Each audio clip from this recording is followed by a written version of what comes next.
عزیزان محترم، قبر کی رات بہت سخت ہے.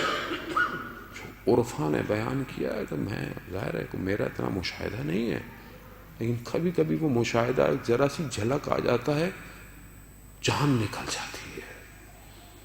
ایک عارف اصفہان میں تھے، عالم دین تھے، انہوں نے اپنے استاد سے وظیفہ لیا کہ میں دیکھوں کہ قبر میں کیا ہوتا ہے. قبر کمروں کی طرح پرانے زمانے میں ہوتی تھی. ایک قبر میں بیٹھے ہوئے وظیفہ کر رہے تھے، دعا پڑھ رہے تھے.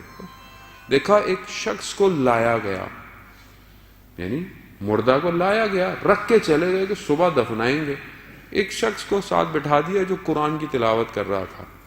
اب یہ تو صاحب نظر تھے، انہوں نے دیکھا کہ دو ملائکہ آگ کا گز لے کر داخل ہوئے ہیں. وہ شخص جو قرآن پڑھ رہا ہے اسے کچھ سمجھ میں نہیں آ رہا. ایک جھلک اس آتش کی دیکھی اس عالم نے، اس سے برداشت نہیں ہوا. انہوں نے بڑی مشکل سے اپنے آپ کو اس کمرے سے باہر پھینکا، بے ہوش ہو گئے. کچھ ماہ کوما میں رہے. جب ہوش میں آئے تو استاد آئے، کہا ایک جھلک برداشت نہیں کر پائے برزخ کی، ایک جھلک. ایسا ہمارے لیے بڑا آسان ہے، گزر جائیں گے، ہمارا کیا. مولا وارث، مولا آ جائیں گے، مولا تو آئیں گے. مولا اپنے شیعہ کے پاس آئیں گے، مولا اس کے پاس آئیں گے کہ جس نے واقعاً امام کی سیرت پہ زندگی گزاری ہوگی.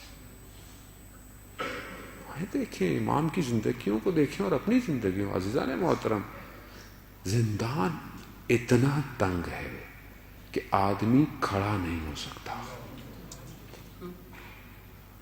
اتنا تنگ ہے کہ ٹانگیں پھیلا نہیں سکتا.